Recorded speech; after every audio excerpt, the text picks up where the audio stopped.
नमस्कार, जय गुरु। जब आप रचनात्मक होते हैं तब आप समय की नीरसता को समाप्त कर स्वयं को संतुलन का अनुभव प्रदान करते हैं। किसे पता था कि ऐसी विषम परिस्थितियों में भी अध्ययन अध्यापन कार्य किया जा सकता है। आप में वह अद्भुत क्षमता है जिसका सही दिशा में प्रयोग लक्ष्य तक निसंदेह पहुंचाएगा। मैं पंकज कुमार शर्मा इस व्याख्यान में आपको अध्ययन से जुड़े रहने और आपकी रचनात्मकता पहचानने के लिए प्रेरित करूंगा। तो आज का विषय है समांतर श्रेणी अर्थमेटिक प्रोग्रेशन, जो कक्षा 12वीं के व्यवसायिक गणित बिजनेस मैथमेटिक्स से है।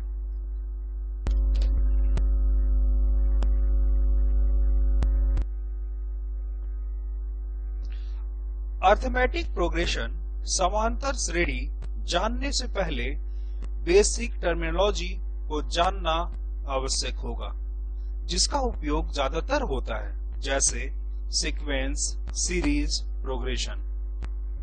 सबसे पहले हम लोग सीक्वेंस अनुक्रम को समझेंगे।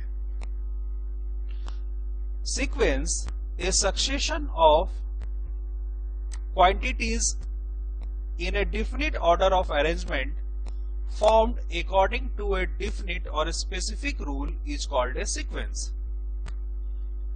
मतलब राशियों का क्रम जो एक निश्चित या विशिष्ट नियम के अनुसार लिखे गए अनुक्रम कहलाते हैं। आइए अनुक्रम को कुछ उदाहरण से समझते हैं। जैसे पहले उदाहरण में पहले वाले पद में 5 जोड़ने पर दूसरा पद प्राप्त हुआ है, तथा दूसरे पद में 5 जोड़ने पर तीसरा पद प्राप्त हुआ है, तथा तीसरे पद में 5 जोड़ने पर चौथा पद प्राप्त हुआ है। उसी प्रकार चौथे पद में 5 जोड़ने पर पांचवा पद प्राप्त हुआ है। इसे कह सकते हैं कि निश्चित नियम के अनुसार राशियों को लिखा जाए तो अनुक्रम कहलाता है। दूसरे उदाहरण में पहले पद में 6 से गुना करने पर दूसरा पद, दूसरे पद में 6 से गुना करने पर तीसरा पद, तीसरे पद में 6 से गुना करने पर चौथा पद प्राप्त हुआ है। इसे कह सकते हैं it's a definite order of arrangement. Types of sequence. अनुक्रम 2 प्रकार के होते हैं। पहला फाइनाइट सीक्वेंस, जिसे हिंदी में हम लोग परिमित अनुक्रम कहते हैं, जिसमें अंतिम पद ज्ञात होता है, या कह सकते हैं अनुक्रम की पदों की संख्या सीमित होती है। जैसे पहले उदाहरण में अंतिम पद ज्ञात है, या दूसरे शब्दों में कहें तो अनुक्रम के पदों की संख्या सीमित है। दूसरा इनफाइनाइट सीक्वेंस, इसे हिंदी में हम लोग अपरिमित अनुक्रम कहते हैं। इसमें पदों की संख्या अनगिनत होती है। दूसरे उदाहरण में अंतिम पद की संख्या ज्ञात नहीं है, या कह सकते हैं इसके पदों की संख्या अनगिनत है। अनुक्रम में 2 पदों के बीच कॉमा लगा होता है। सीक्वेंस का कुछ पैटर्न देखते हैं।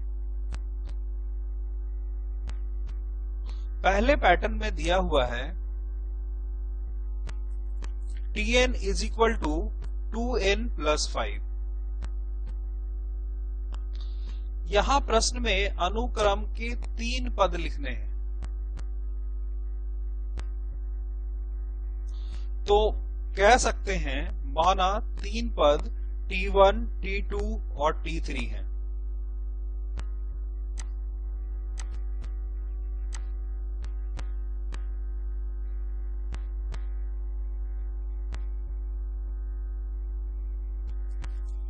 जहां n का वैल्यू 1, 2 और 3 रखने पर। यहां देखेंगे Tn, n का वैल्यू अगर हम लोग 1 लेते हैं तो T1 is equal to 2 into n, 2 into 1 plus 5 is equal to 2 plus 5 is equal to 7। T2, n का वैल्यू 2 लेने पर 2 into 2 plus 5 is equal to 4 plus 5 is equal to 9। n का वैल्यू 3 लेने पर T3 is equal to 2 into 3 plus 5 is equal to 6 plus 5 is equal to 11. So the sequence of first three terms are 7, 9 and 11.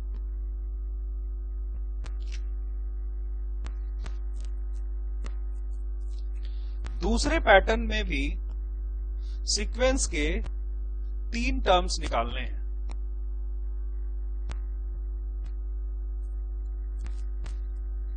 इसमें भी मानेंगे 3 terms T1, T2 तथा T3 है, जहां पर n का वैल्यू 1, 2 और 3 रखा गया है। इस पैटर्न में हम लोग n का वैल्यू हम लोग पुट करते जाएंगे।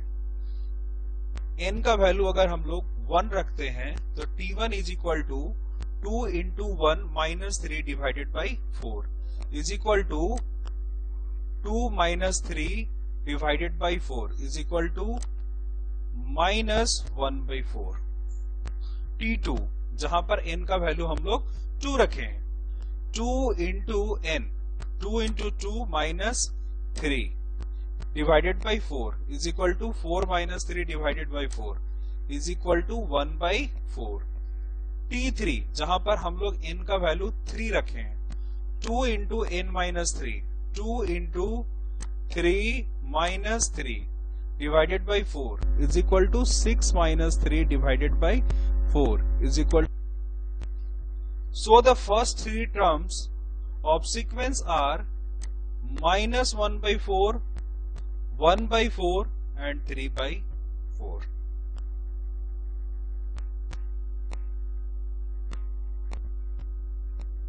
Series.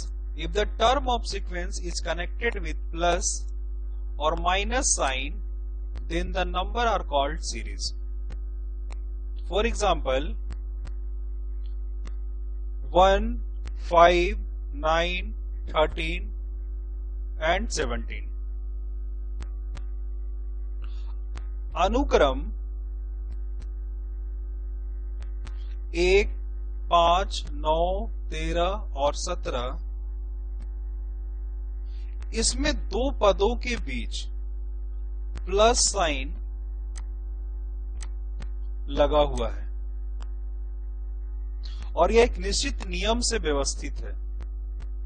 प्रत्येक पहले पद में 4 जोड़ने पर अगला पद प्राप्त हुआ है, तो हम कह सकते हैं अनुक्रम के पदों को धनात्मक या ऋणात्मक चिन्हों द्वारा व्यवस्थित किया जाए तो वे पद श्रेणी बन जाते हैं।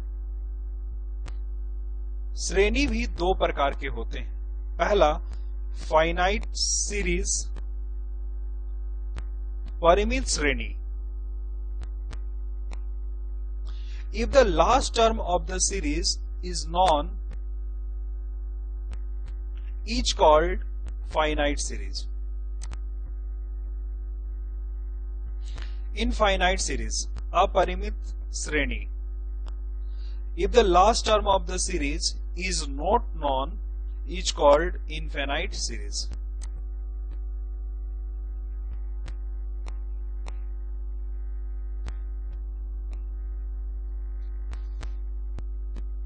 Progression.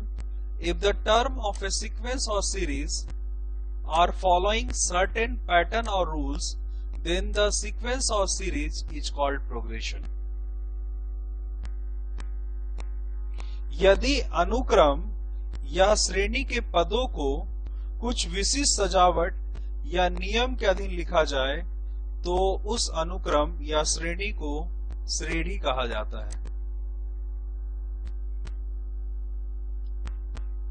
हम लोग सीक्वेंस और सीरीज समझ चुके हैं। सीक्वेंस में राशियों का क्रम को एक निश्चित नियम के अनुसार लिखते हैं और सीरीज में सीक्वेंस के टर्म को प्लस या माइनस साइन द्वारा व्यवस्थित किया जाता है।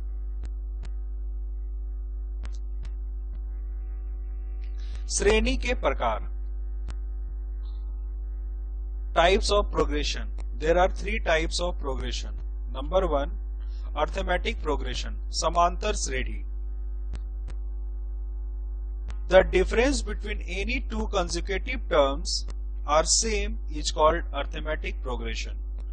दो लगातार राशियों का अंतर समान होता है तो वह समांतर श्रेणी कहलाते हैं। दूसरा, geometric progression. The ratio of any two consecutive terms are same is called geometric progression. गुणोत्तर श्रेणी। दो लगातार राशियों का अनुपात बराबर हो तो गुणोत्तर श्रेणी कहलाता है। तीसरा, harmonic progression. The numbers whose reciprocal are in AP are called HP. जिन संख्याओं का व्युत्क्रम समांतर श्रेणी में होते हैं वे गुणोत्तर श्रेणी कहलाते हैं। सीक्वेंस, सीरीज और प्रोग्रेशन समझने के बाद हम लोग अपने विषय वस्तु पर चलेंगे जो कि है समांतर श्रेणी, अर्थमेटिक प्रोग्रेशन। इसको समझने के लिए इस ग्राफ को ध्यान से देखेंगे। इस ग्राफ में संख्याएं 1, 3, 5, 7, 9 और 11 अंकित है जो कि एक निश्चित क्रम है तथा किसी भी पद के तथा पूर्ववर्ती पद के बीच का अंतर समान है।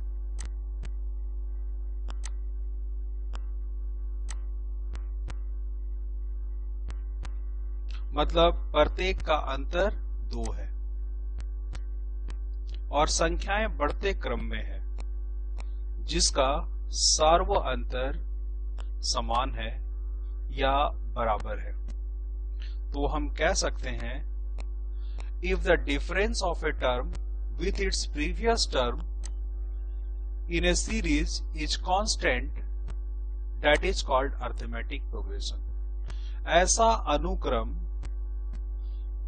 जिसमें किसी पद तथा उनके पूर्ववर्ती पदों के बीच का अंतर हमेशा समान हो उसे समांतर श्रेणी कहा जाता है। इसे यदि हम लोग T1 से डिनोट करें, दूसरे टर्म को T2 से, तीसरे टर्म को T3 से, इस प्रकार यह संख्या बढ़ते क्रम में Tn तक जाएगी जिसे हम लोग nवां पद कहते हैं और nवां पद का फॉर्मूला होता है Tn is equal to a plus n minus 1d, जहां पर a फर्स्ट टर्म है, n नंबर ऑफ टर्म्स है, d सार्वअंतर या कॉमन डिफरेंस है। Tn is equal to a plus n minus 1d, जहां Tn nवां पद है, a फर्स्ट टर्म है, प्रथम पद है, n नंबर ऑफ टर्म्स है और d कॉमन डिफरेंस है। Tn का मतलब है जो पद प्रश्न में पूछा जाएगा। अगर नंबर दिया है तो n के जगह वैल्यू पुट कर देंगे, यदि नंबर नहीं दिया है तो उसे हम लोग n पद तक हम लोग ज्ञात करेंगे। आइए सार्वअंतर को समझते हैं।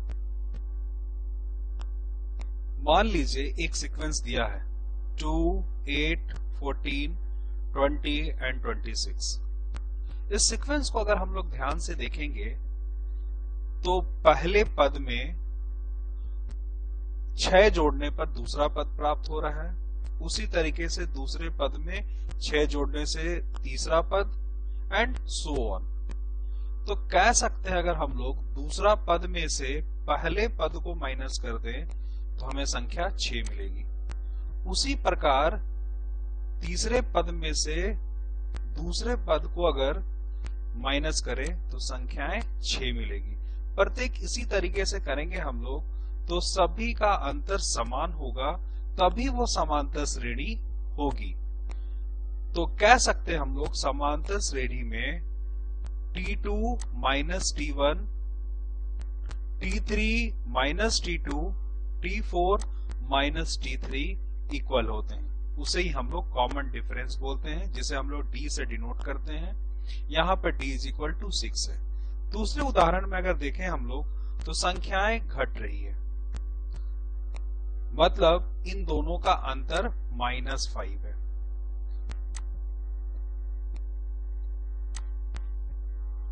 तो कॉमन डिफरेंस यहां पर -5 होगा। हम लोगों ने अभी फॉर्मूला देखा Tn is equal to a plus n minus 1d। अगर n टर्म की बात करें हम लोग तो फॉर्मूला होता है Tn is equal to a plus n minus 1d। अगर हम लोग फर्स्ट टर्म की बात करते हैं तो फर्स्ट टर्म को हम लोग T1 से डिनोट करते हैं। फर्स्ट टर्म बराबर a होता है, a मतलब प्रथम पद। अगर सेकेंड टर्म की बात करें हम लोग तो सेकेंड टर्म मतलब जिसे हम लोग T2 से डिनोट करते हैं a प्लस d होता है। a प्लस d इस फॉर्मूला में पुट करने से आया है। देखिए a plus n minus 1d, जहां पर n की संख्या 2 है तो a plus 2 minus 1d, a plus यहां 1 हो जाएगा इंटू d, तो क्या होगा a प्लस d। इसी तरीके से अगर हम लोग थर्ड टर्म की बात करेंगे हम लोग तो यहां पर n की संख्या 3 है तो यहां पर a plus 3 minus 1 2d and so on. ऐसे ही प्रत्येक संख्या में से एक कम कर देने के बाद यह संख्या प्राप्त होती है। जैसे T10 is equal to a plus 90, वैसे ही अगर T20 हो तो संख्या मिलेगा हमें a प्लस 19d।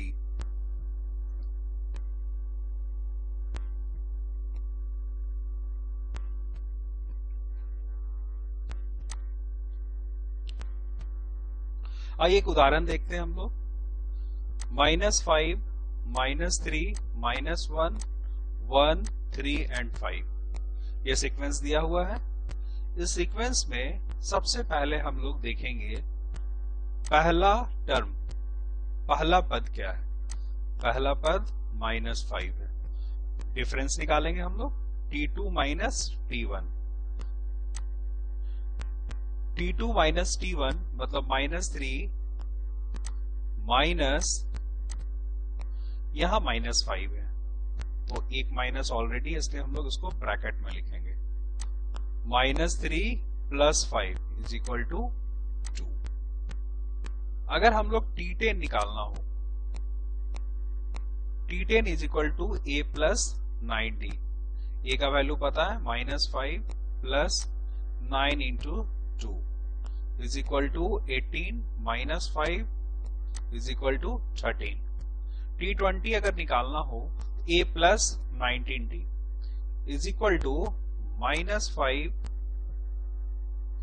a का वैल्यू है plus 19 into 2, 19 into 2 38 minus 5 is equal to 33। इस तरह हम लोग T10 T20 हम लोग निकाल सकते हैं। उदाहरण देखते हैं हम लोग।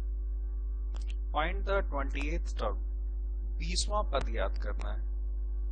इस सीक्वेंस में हम लोग देखेंगे 2, 4, 6, 8 दिया हुआ है।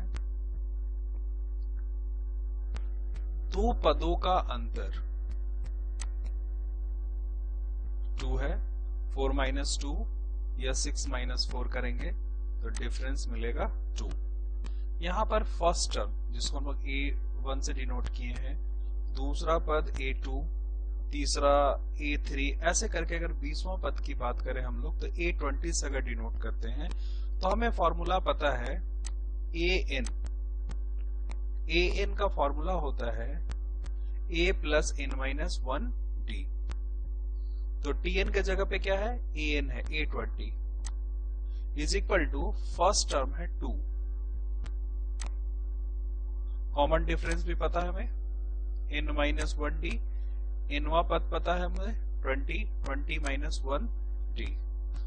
वैल्यू पुट कर लेंगे हम लोग, 2 into 19 into 2 is equal to 2 plus 38 is equal to 40।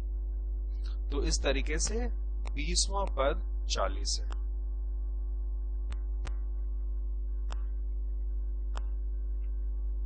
Next example देखेंगे हम लोग। Find 12th term of the AP 7, 10, 13 and 16। प्रश्न को एक बार देख करके हम लोग समझने की कोशिश करेंगे। प्रश्न में T12 पूछा है। प्रश्न में A दिया हुआ है, फर्स्ट टर्म दिया हुआ है। कॉमन डिफरेंस हम लोग निकाल सकते हैं दूसरे पद में से पहले पद को माइनस करके या तीसरे पद में से दूसरे पद को माइनस करके। देखिए A यहां पर 7 है, common difference T2 minus T1 या T3 माइनस T2 या T4 माइनस T3 किसी से भी करेंगे तो सारे अंतर समान आएंगे। 10 minus 7 is equal to 3, common difference भी हम लोगों को मिल गया, A भी पता है। देन हमें फाइंड करना है T12। Tn का फॉर्मूला हमें पता है, Tn is equal to A plus n minus 1d। तो T12 is equal to A plus n minus 1d। A का वैल्यू 7, n का value 12 minus 1, common difference 3। 7 plus 11 into 3 33, 33 plus 7 40. So the 12th term of the AP is 40.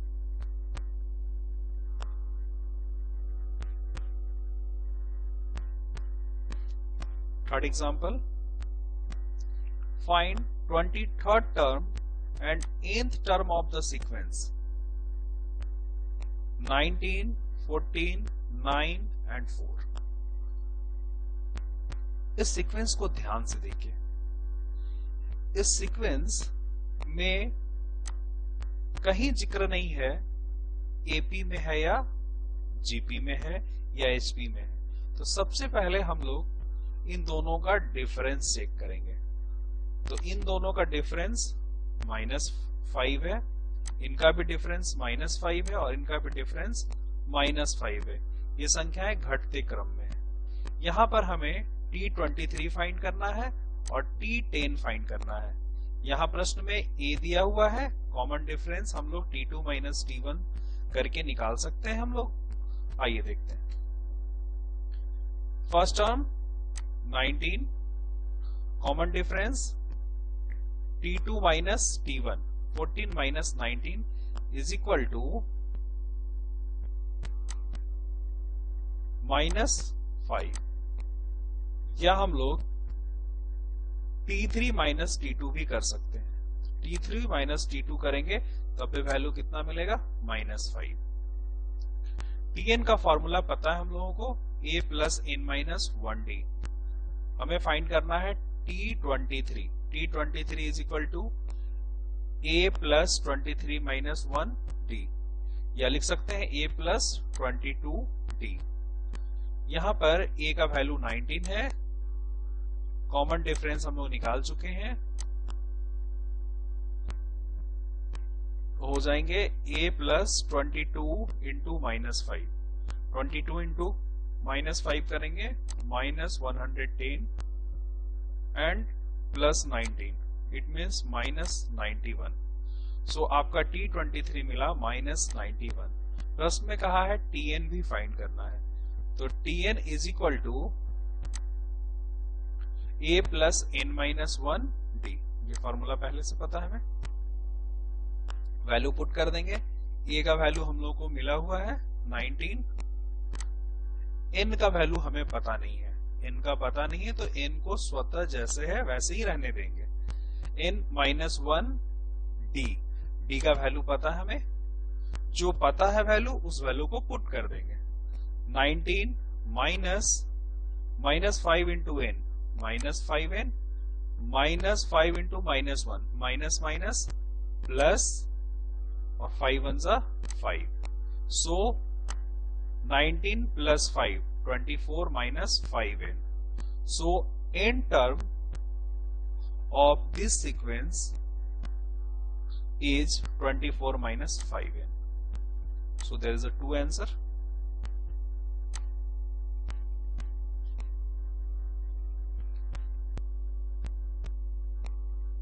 Next example देखते हैं हम लोग। Which term of the progression 2/3 1 4/3 is 5? एक progression दिया हुआ है, उसमें कहता है 5 कौन सा पद है। तो इसे निकालने के लिए हम लोग सबसे पहले प्रश्न को देखेंगे। यहां पर a का वैल्यू दिया हुआ है,